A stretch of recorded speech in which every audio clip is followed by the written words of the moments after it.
This morning, the clock is ticking and the tension is building in the Trayvon Martin case. A few hours from now, the parents of the unarmed teenager will hold a news conference with civil rights activist Al Sharpton. Also this hour, we're expecting comments from U.S. Attorney General Eric Holder.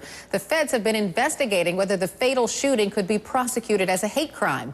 At the state level, Special Prosecutor Angela Corey says she'll release new information within 3 days.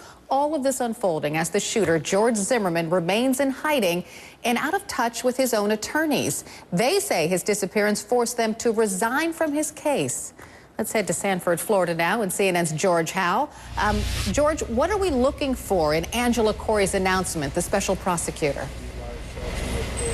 Carol, good morning. At this point, it could very well be a decision in this case. It could just be an update on the facts of the case. No one can really say with certainty at this point what that announcement will be, but we know that it will happen here within the next several days. A big announcement from the state attorney's office. We know that that came just a few hours after we learned that George Zimmerman's defense team will no longer represent him. We know from that press conference that they had just the other day that he contacted a Fox News host about this case. We also know that they lost contact with him on Sunday. That's the last time they talked with him.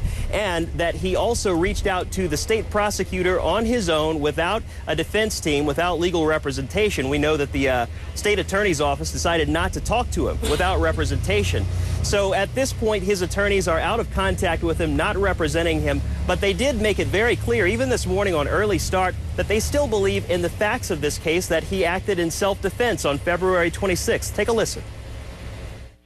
That we believe that there's information and evidence in the possession of the prosecutor, the investigators, the police department, Department of Law Enforcement, that if publicly known might change some of the course of public opinion.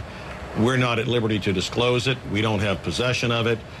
What little we know might disclose a confidence as to where we learned about it, and we're simply not going to go there. George Zimmerman has made himself public in a way by creating a website, therealgeorgezimmerman.com. His attorneys did not know about that specific website initially. They later learned that it is legitimate, but again, that's something that also caught them off guard.